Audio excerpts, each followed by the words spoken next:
Bomba, Flávio Dino para o Congresso e Brasília treme de medo. E colocou o Congresso contra a parede. Em 20 segundos você vai entender por que Brasília tremeu. O Congresso achou que o país estava distraído. Recesso, festas, manchetes leves. Foi nesse clima que um projeto de lei tentou ressuscitar emendas enterradas pelo Supremo. Dinheiro antigo, restos a pagar, bilhões fora do radar. Mas a história vira quando o ministro Flávio Dino entra em cena. Ele suspende o dispositivo, trava os pagamentos e manda um recado direto. Orçamento não é truque contábil, é Constituição. A partir daqui, não é só sobre dinheiro, é sobre poder.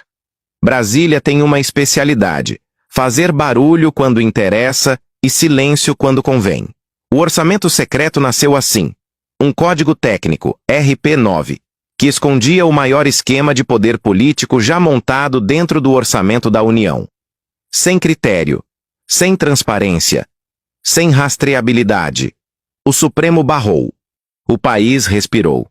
Mas o Congresso não desistiu. No apagar das luzes de dezembro, um projeto de lei complementar aprovado quase sem alarde percebeu-se como a chave para reabrir a porta que o STF havia fechado. A ideia parecia simples para quem domina o jargão: revalidar restos a pagar cancelados de emendas antigas, dinheiro de anos anteriores, não executado, que legalmente perdeu validade. Mas na prática, era a tentativa de devolver vida política a um cadáver constitucional. O impacto estimado era bilionário. Alguns cálculos falavam em 1 bilhão imediato. Outros, mais cautelosos, diziam que poderia chegar a 3 bilhões ao longo do tempo. Mas o valor, embora alto, não era o ponto central. O que estava em jogo era o precedente.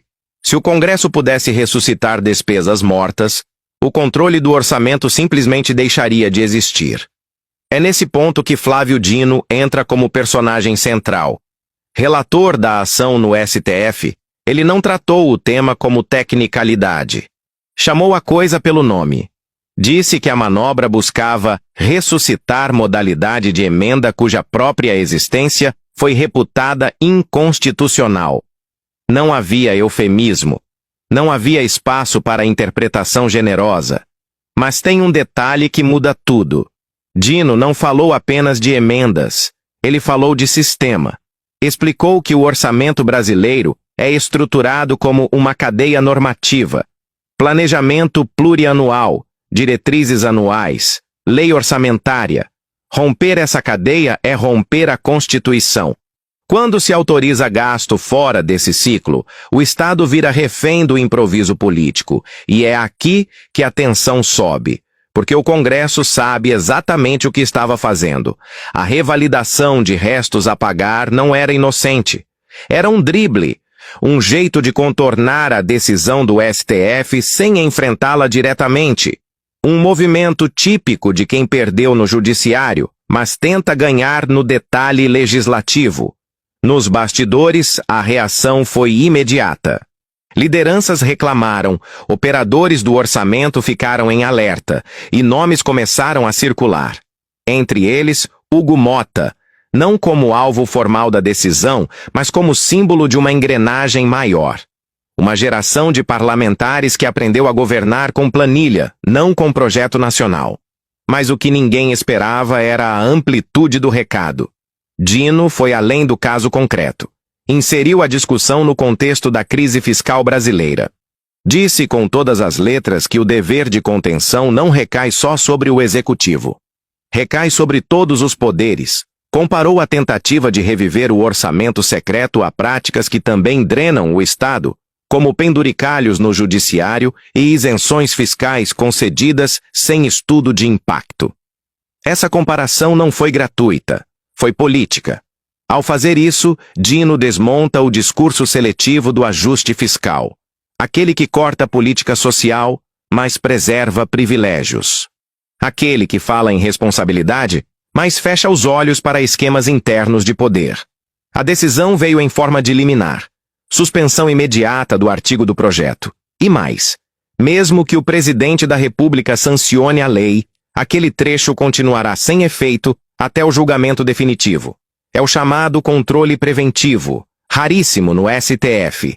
Só é admitido quando há risco direto e imediato à Constituição. O Supremo aceitou essa excepcionalidade porque entendeu que havia ameaça a cláusulas pétreas, como a separação dos poderes.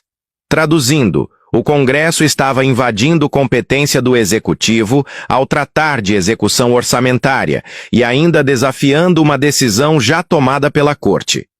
Enquanto isso, fora do STF, o contraste com a realidade social do país gritava. O orçamento de 2026 foi aprovado com 61 bilhões reais destinados a emendas parlamentares. Para fechar a conta e garantir um superávit anunciado com orgulho, programas sociais sofreram cortes sucessivos. O Farmácia Popular perdeu R$500 milhão, em um país onde o preço do remédio pesa no bolso de quem ganha salário mínimo. O auxílio gás foi reduzido. A educação sentiu o impacto. O programa Pé de Meia, voltado para estudantes do ensino médio, encolheu. Bolsas de formação de professores sofreram cortes. Tudo isso somado vira muito dinheiro. Muito mais do que parece quando anunciado em fatias pequenas. E é aqui que a narrativa oficial desmorona. Porque não se trata de falta de recurso. Trata-se de escolha política. O Congresso escolheu preservar e ampliar seu poder sobre o orçamento, mesmo que isso custe políticas públicas essenciais. Flávio Dino não cita esses programas diretamente na decisão, mas o pano de fundo está ali. Quando ele fala em equilíbrio das contas públicas, ele não está defendendo austeridade cega. Está defendendo racionalidade constitucional. Gastar onde a lei manda com transparência e finalidade pública. Nos corredores de Brasília, comenta-se que a decisão pegou mal. Não só pelo dinheiro travado, mas pelo timing. Natal, recesso, expectativa de silêncio. Dino fez o oposto. Jogou luz, forçou o debate, empurrou o tema para o centro da agenda de 2026, e é impossível dissociar isso do cenário eleitoral. Emendas sempre foram instrumento de campanha. Obras, máquinas, convênios. Quando esse poder é exercido sem transparência, vira moeda de troca pura. O STF, ao barrar a revalidação, não impede emendas legais. Impede a volta do esquema. O bolsonarismo, que ajudou a criar e expandir o orçamento secreto, assiste de fora, desorganizado, sem discurso, sem força institucional para reagir. Enquanto isso, o governo Lula tenta reorganizar o tabuleiro, equilibrando diálogo com o Congresso e compromisso com políticas sociais. A decisão de Dino muda esse equilíbrio. Ela fortalece a posição do Executivo na defesa do planejamento orçamentário. E mostra que o STF não está disposto a aceitar atalhos legislativos que esvaziem suas próprias decisões. Mas a história não termina aqui.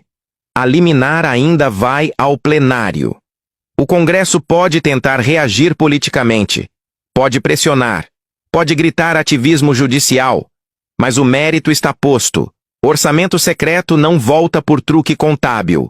No fundo, a bomba de Natal não foi sobre Dino, foi sobre o sistema. Um sistema que se acostumou a operar no limite, flertando com a ilegalidade, apostando no cansaço da sociedade. Dessa vez, a aposta falhou. E talvez esse seja o ponto mais importante. A decisão sinaliza que há limites, que nem tudo pode ser negociado, que a Constituição não é detalhe técnico, é pacto político. Quando bilhões são desviados do planejamento para alimentar esquemas opacos, alguém paga a conta. E nunca é quem decide. A canetada do STF não resolve todos os problemas do orçamento brasileiro, mas deixa claro que a farra não passa despercebida. No Natal, enquanto Brasília tentava cochilar, o Supremo tocou o alarme, e o Congresso acordou assustado. Se o orçamento público não pode ser secreto, deixa o like e comenta.